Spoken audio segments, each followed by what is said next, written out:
Good afternoon friends. आतापर्यंत आपण समावेशी शिक्षण, त्याच्या संकल्पना, या संकल्पनेचा होणारा विकास आणि समावेशी शिक्षणाची उद्दिष्टे, गरजा यांचा अभ्यास केला.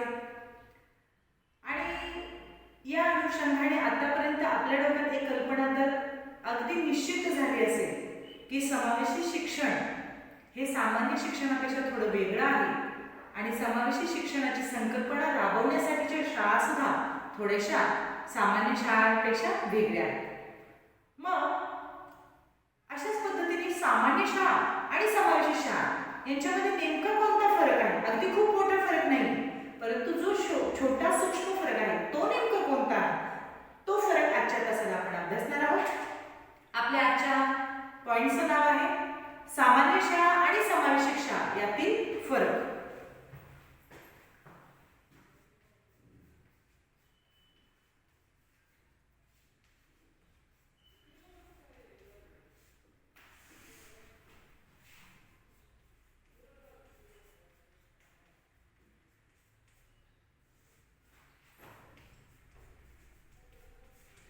सामान्य शाळा आणि समावेशी शाळा यातले फरक आपण अभ्यासणार आहोत.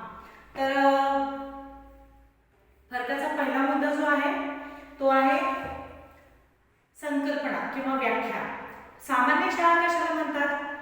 सामान्य विद्यार्थ्यांना शिक्षण देणारी शाळा म्हणजे सामान्य शाळा. ऐकायला सोपी, अगदी साधी, सरळ आणि सुटसुटीत व्याख्या आहे.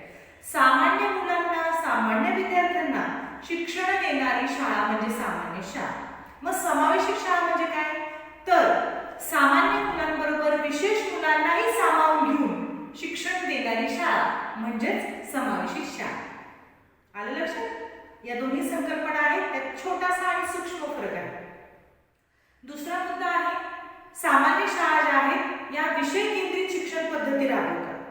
सामान्य शाळेमध्ये विषय केंद्रित शिक्षण पद्धती राबवली जाते, तर समावेशी शाळेमध्ये बाल केंद्रित शिक्षण पद्धती राबवली जाते, जी आताच्या RTEच्या कायद्यानुसार अत्यंत गरजेचं आहे आणि हे उद्दिष्ट साध्य करण्यासाठीची गरजेची महत्त्वाची भूमिका आहे. कारण सध्याची शिक्षण पद्धती ही बाल केंद्रित आहे. कशी आहे? बाल केंद्रित आहे. बरोबर? पहिला मुद्दा आपण कशाचा अभ्यासला? संकल्पनेचा. आपण दोन्ही संकल्पना ज्या आहेत त्या पाहिल्या, पहिला फरकाचा मुद्दा. आणि दुसरा मुद्दा आहे केंद्रस्थान. तर सामान्य शाळा जी आहे त्या सामान्य शाळेमध्ये सामान्य मुलांना शिकवलं जातं आणि समावेशी शाळेमध्ये सामान्य मुलांबरोबर विशेष मुलांना शिकवलं जातं. सामान्य शाळेच्या केंद्रस्थानी विषय आहे आणि समावेशी शाळेच्या केंद्रस्थानी मुले आहेत, म्हणजेच बाल केंद्रित आहे. बरोबर आहे? त्यानंतर सामान्य शाळा जी आहे या सामान्य शाळेमध्ये अध्यापनाला जास्त महत्त्व आहे. महत्त्व कशाला आहे? अध्यापनाला आहे. अध्यापनाचा संबंध कशाशी येतो? टीचिंगचा संबंध कशाशी येतो? टीचरशी, म्हणजे अध्यापकाशी. म्हणजे सामान्य शाळेमध्ये अध्यापकाला जास्त महत्त्व दिलं जातं. याच्या अपोजिट समावेशी शाळेमध्ये मग काय असणार आहे? तर समावेशी शाळेमध्ये कशाला महत्त्व असणार आहे? अध्ययनाला. कारण मुळातच ती कशी आहे? बाल केंद्रित आहे, विद्यार्थी केंद्रित आहे. त्यामुळे विद्यार्थी केंद्रित असणाऱ्या शाळेमध्ये नक्कीच अध्ययनाला महत्त्व दिलं जातं. तिसरा मुद्दा काय सांगता येतो? महत्त्व. सामान्य शाळेमध्ये विषयाला महत्त्व आहे, अध्यापकाला महत्त्व आहे आणि समावेशी शाळेमध्ये या समावेशी शाळेमध्ये कशाला महत्त्व आहे? तर अध्ययनाला महत्त्व आहे. बरोबर ना? तर सामान्य मुलांना सामान्य शाळेमध्येच प्रवेश दिला जातो. मुळात सामान्य शाळेमध्ये विशेष मुलांना प्रवेश नाकारला जातो. तसं तर RTE नुसार प्रवेश नाकारणं हे चुकीचं आहे, परंतु ते एक वैशिष्ट्य आहे सामान्य शाळेचं. कारण त्याच्यामध्ये विशेष वर्ग नाहीत, विशेष शिक्षक नाही. त्याच्यामुळे सामान्य शाळेत सामान्यच मुलांना प्रवेश देण्यावर जास्त भर आहे. तर समावेशी शाळेमध्ये मात्र सामान्य मुलांबरोबर विशेषही मुलांना भर देण्यावर जास्त जोर दिला जातो किंवा प्रवेश दिला जातो. त्यामुळे सामान्य शाळेमध्ये फक्त सामान्य मुलांना प्रवेश आहे आणि समावेशी शाळेमध्ये सर्वांना प्रवेश आहे. बरोबर? म्हणजे प्रवेशाचे निकष सुद्धा कसे आहेत पाहिलं. त्या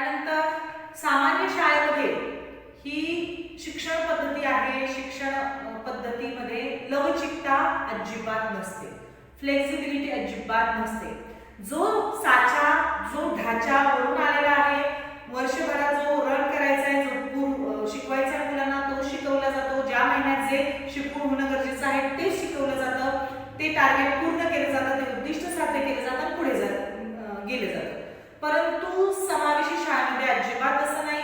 समावेशी शाळेमध्ये शिक्षण पद्धती ही फ्लेक्झिबल आहे, लवचिक आहे, त्याच्यामध्ये बदल आहे. ती थोडीशी अशी अशी तशी तशी म्हणजे त्याच्यामध्ये ते बदल केले जातात. का? कारण त्याच्यामध्ये विशेष मुलं आहेत. 100%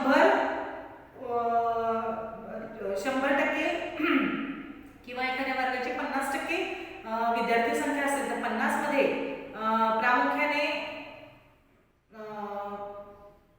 जे विद्यार्थी आहेत त्याच्यामध्ये विशेष मुलांचा समावेश असल्यामुळे त्या मुलांना समजेल, पचेल, रुचेल आणि त्यांच्या आकलन शक्तीपर्यंत ते पोहोचेल असा उद्देश डोळ्यासमोर ठेवून शिकवलं जातं. मग ते एका दिवसात समजेल, 10 दिवसात समजेल, 15 दिवसात समजेल, का महिना लागतो हे माहिती नाही. त्याच्यामुळे सामान्य शाळेमधल्या शिक्षण पद्धतीत अजिबात लवचिकता नसते, परंतु समावेशी शाळेमध्ये ही लवचिकता ठेवावी लागते. सामान्य शाळा जी असते याच्यामध्ये वय आणि भाषेची अट असते. आता वय आणि भाषेची अट म्हणजे काय? तर जनरली 5वी मध्ये जर एखादा मुलगा असेल तर 5वी मध्ये वयाची अट काय आहे? 11 वर्ष जनरली ते वय असते, बरोबर ना? तर मग हे जे वय आहे, हे वय ते निकष दिलेलं आहे. त्या वर्गात प्रवेशासाठी तुमचं 11, 11.5 किंवा 10.5 अशी वयाची अट आहे. आणि भाषेची पण अट आहे. तुम्हाला मराठी कमीत कमी तर बोलता आली पाहिजे तर तुम्ही मराठी शाळेत प्रवेश घेणार आहात, बरोबर ना? परंतु समावेशी शाळेमध्ये परिस्थितीनुसार वय आणि भाषा याच्यामध्ये बदल केला जाऊ शकतो किंवा करता येऊ शकतो. शिक्षणाचा आकृतीबंध आणि पद्धती एक ठरलेली असते. जसं मी आधी सांगितलं, साचा ठरलेला आहे सामान्य शाळेत. हे या महिन्यात जुलैमध्ये हेच पाहिजे, जूनमध्ये एवढेच अभ्यासक्रम झाला पाहिजे, नोव्हेंबरमध्ये एवढा अभ्यासक्रम सिलेबस झाला पाहिजे, याच्यामध्ये एवढा घटक चाचण्या झाला पाहिजे, असं साचा ठरून आलेला आहे. त्या साचेला बाहेर विचार केला जात नाही, तोच फॉलो केला जातो. परंतु समावेशी शाळेमध्ये तसं नाही. मुलांच्या क्षमता, मुलांच्या गरजा लक्षात घेऊन काय केलं जातं, हा आकृतीबंध ठरतो आणि त्याच्यामध्ये काय असते, वेळेनुसार, परिस्थितीनुसार, गरजानुसार बदल केला जातो. सामान्य शाळेमधील वर्गरचना ही सामान्यच असते. अगदी बरोबर. सामान्य शाळेतली वर्गरचना ही कशी असते? नॉर्मल असते. परंतु समावेशी शाळेमधील वर्गरचना मात्र विशेष मुलांना थोडंसं लक्षात घेऊन थोडीशी विशेष केली जाते. जसं मी म्हटलं, रॅम्प असणं, मग विशेष मुलांना पुढे बसण्याची योग्य सोय असणे, फळ्याची आणि त्यांची एकमेकांमध्ये असलेलं अंतर, प्रकाशाची सुव्यवस्था, हवा खेळती असणे, अशा बारीक साऱ्या गोष्टी असतात जे जाणीवपूर्वक आपण लक्ष देऊन त्या गोष्टी पुरवतो आणि त्या वर्गामध्ये ती विशेष गोष्टींची काय करतो आपण, जाणीवपूर्वक तिथे रचना करतो. सामान्य विद्यार्थ्यांसाठी सामान्य शाळेत भौतिक सुविधा असतात, बरोबर ना? हे आहेच आहे. जसं आता आपण सांगितलं की इन्फ्रास्ट्रक्चर हे खूप महत्त्वाचं झालेलं आहे आणि त्यानुसार विद्यार्थ्यांच्या सर्वांगीण विकासाला हातभार लागतो.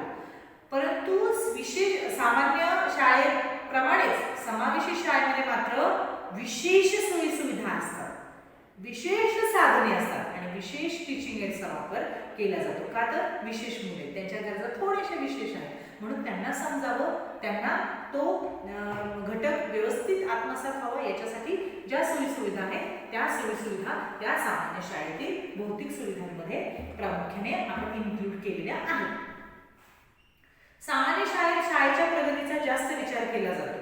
सामान्य शाळेत काय केलं जातं? शाळेच्या प्रगतीचा जास्त विचार केला जातो. परंतु समावेशी शाळेमध्ये ऑब्विसली कशाचा विचार केला जातो? मुलांच्या वैयक्तिक प्रगतीचा विचार केला जातो आणि ते गरजेचं आहे कारण विद्यार्थी केंद्रित पद्धती आहे. त्यामुळे समावेशी शाळेमध्ये विद्यार्थ्याला केंद्रस्थानी मानून त्याच्या वैयक्तिक आणि सर्वांगीण प्रगतीचा विचार करणं अनिवार्य आहे, क्रमप्राप्त आहे आणि तोच विचार प्राधान्य सुद्धा आहे. शिक्षकाकडे फक्त सामान्य मुलांना शिकवण्याचे स्किल असते किंवा कौशल्य असते, बरोबर ना? सामान्य शाळेत नॉर्मल मुलं एकदा सांगितली की समजतंय, फार फार तर दोनदा सांगावं लागतं, सराव जास्त गरज नाही सरावाची, लगेच कळते मुलांना, लगेच पुढे जातोय, लगेच पुढचा चॅप्टर घेतला जातो. परंतु समावेशी शाळेत असं नाहीये. समावेशी शाळेतल्या सामान्य मुलांबरोबर जी विशेष मुलं आहेत त्या मुलांसाठी शिक्षकामध्ये विशेष स्किल डेव्हलप केली जातात. त्यांना उन्हाळ्यामध्ये विशेष ट्रेनिंग दिलं जातं आणि त्या ट्रेनिंगचा आधार घेऊन या मुलांना काय केलं जातं, शिकविलं जातं. त्याच्यामुळे सामान्य शिक्षक सामान्यच आहे, परंतु त्याच्यामध्ये विशेष शिकविण्याचे अध्यापनाचे कौशल्य विकसित केले जाते. ठीक आहे. अशा पद्धतीने सामान्य शाळा आणि समावेशी शाळा यातला आपण हा जो फरक पाहिला, या फरकातून नक्कीच आपल्या एक लक्षात गोष्ट आली असेल की एकाच नाण्याच्या दोन्ही बाजू आहेत, खूप काही वेगळं नाहीये, परंतु फक्त विशेष मुलांना आपण प्रवेश दिल्या कारणाने आणि बालकेंद्रित शिक्षण पद्धती हे टार्गेट असल्यामुळे आपण काय केलेलं आहे, सामान्य शाळेमध्ये समावेशी शाळेचं रूपांतर केलेलं आहे. समावेशी शाळा म्हणजे सामान्य शाळेचं विकसित रूप आहे, बरोबर ना. त्याच्यामुळे असं काही खूप फरक नाहीये, परंतु विशेष मुलांसाठी मात्र थोडासा विशेष सोयी सुविधा आणि विशेष काय केलेलं आहे, आपण आकृतीबंध म्हणा आणि वेगवेगळ्या सोयी सुविधा म्हणा किंवा वेगवेगळ्या पद्धती म्हणा यांच्यामध्ये बदल केलेला आहे. हा छोटासा आणि सूक्ष्म फरक आहे जो आपल्या लक्षात आलेला आहे आणि या विविध फरकांच्या मुद्द्यांवरून आपल्याला सामान्य शाळा म्हणजे काय आणि समावेशी शाळा म्हणजे काय याच्यातला सूक्ष्म फरक आता आपण पाहिला आणि नक्कीच तो तुमच्या लक्षात आला असेल. मग आता याच पॉइंट मधला शेवटचा आपल्याला पॉइंट अभ्यासायचा आहे, तर काही आपल्या संकल्पना की ज्या क्लिअर होणं खूप गरजेचं आहे. जोपर्यंत आपल्याला एखादी संकल्पना समजत नाही तोपर्यंत आपण त्याच्या खोलात जात नाही आणि आपल्याला त्याच्या लांबी रुंदीचा अंदाज येत नाही. तर आपल्या या मॉड्यूलमध्ये जे काही शब्द आले, जे विशेष शब्द आहेत, तर त्या शब्दांचा आपल्याला इथे आज विचार करायचा आहे आणि त्या शब्दांच्या संकल्पना समजून घ्यायच्या आहेत. तर पहिली जी संकल्पना आहे तिला बधिरता, अक्षमता किंवा अपंगत्व अशा वेगवेगळ्या संकल्पना आहेत. तर त्यातली पहिली जी समावेशी शिक्षण पद्धतीमध्ये ज्या संकल्पना मांडलेल्या आहेत, तर त्यातली पहिली संकल्पना आहे बिघाड किंवा बधिरता.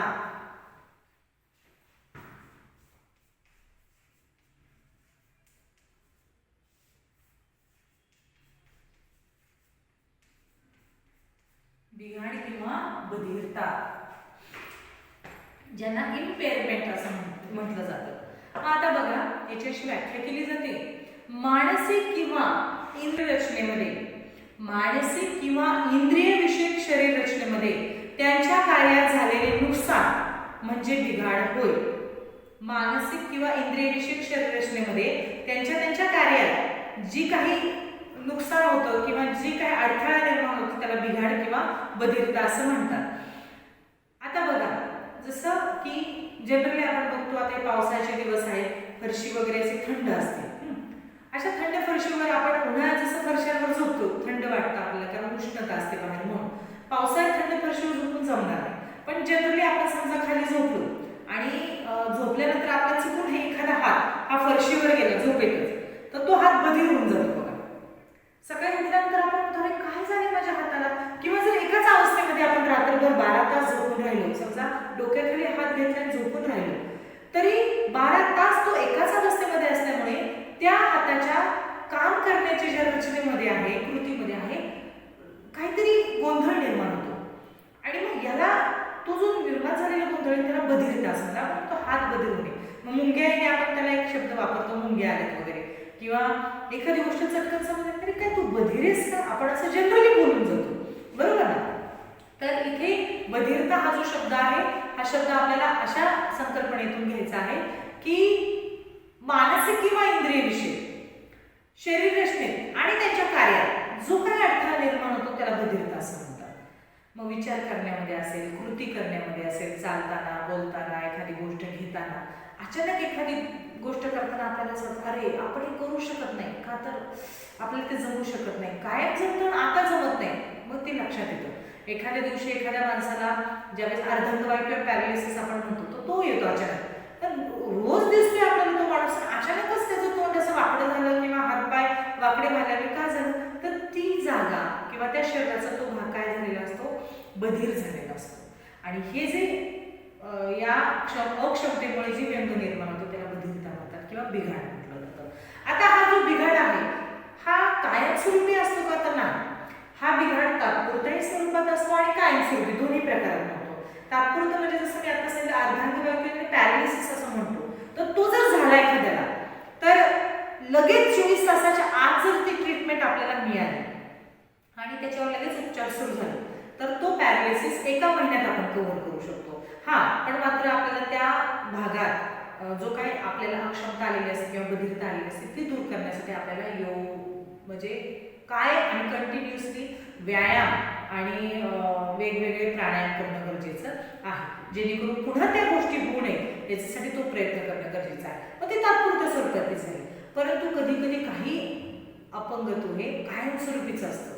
म्हणजे आता ॲक्सिडेंटला असेल किंवा ॲक्सिडेंटमध्ये एखादा पाय म्हणजे तुम्ही जर गाडीवरून पडला आणि नेमका एखाद्या महत्त्वाच्याच अंगाला किंवा अवयवाला मुक्का मार लागला तर तिथून पुढे मात्र तुमच्या काम करण्याच्या त्या कार्यामध्ये अनेक अडथळे निर्माण होतात हे तुम्हाला जाणवतं का, तर अपघात झाल्यानंतर तो अवयव किंवा तिथल्या कार्य करण्याची शक्ती तुमची कमी झालेली असते किंवा निघून गेलेली असते, ती तितकी पहिल्यासारखी तुम्हाला साथ देत नाही आणि म्हणून या अवस्थेला बधिरता असं म्हटलं जातं. मग याच्या उदाहरणं आपण काय सांगू शकतो? कर्णबधिरत्व आणि अर्धांगवायू. जसं मी आता पॅरालिसिसचं उदाहरण दिलं, कर्णबधिरत्व पण तोच आणखी एक त्याच्यातला प्रकार आहे की कानाने बधीर होणे. आपण म्हणतो मूक बधीर, कर्णबधीर, बरोबर की नाही? तर त्याला बधीर हा शब्द त्याला वापरला जातो. कर्णबधीर म्हणजे कानाच्या कार्याच्या क्षमतेमध्ये अडथळा निर्माण होणे. पण जर व्यवस्थित ट्रीटमेंट घेतली, व्यवस्थित जर एखादं ऑपरेशन केलं किंवा व्यवस्थित तुम्ही उपकरणांचा वापर केला तर मात्र तो व्यंग किंवा ती अक्षमता दूर होण्यासही मदत होते. दुसरा जो मुद्दा आहे किंवा दुसरी संकल्पना आपल्याला अभ्यासायची आहे ती म्हणजे अक्षमता.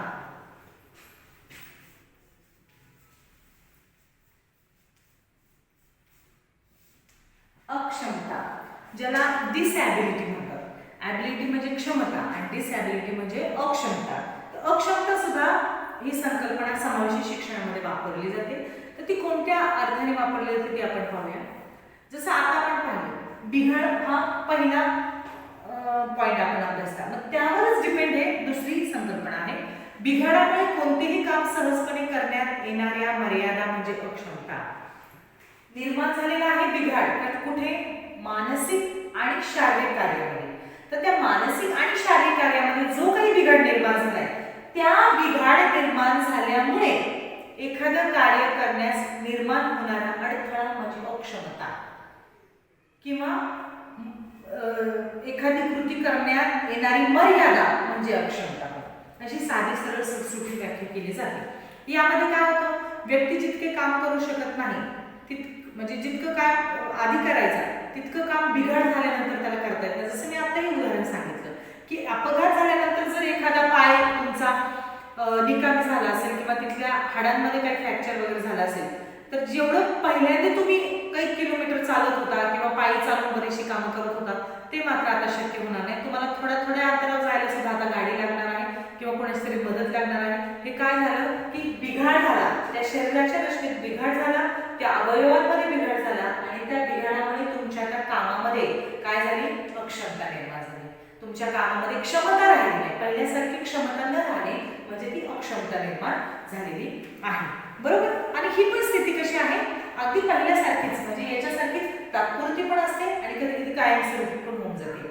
म्हणजे जसं हॉब्स नावाचे जे मोठे उद्योगपती होते तर यांना अपघात झाला म्हणजे त्यांच्या गाड्याने जवळजवळ 5 ते 6 वेळा पलटी घेतली आणि 4 व्हीलरमध्ये असलेले हे जे हॉब्स होते यांनी इतक्या वेळा पलटी घेतल्यामुळे त्यांना म्हणजे त्या गाडीचा एकही पार्ट नीट नाही राहिला, तसंच त्यांच्या शरीराचा सुद्धा एकही पार्ट नीट नाही राहिला.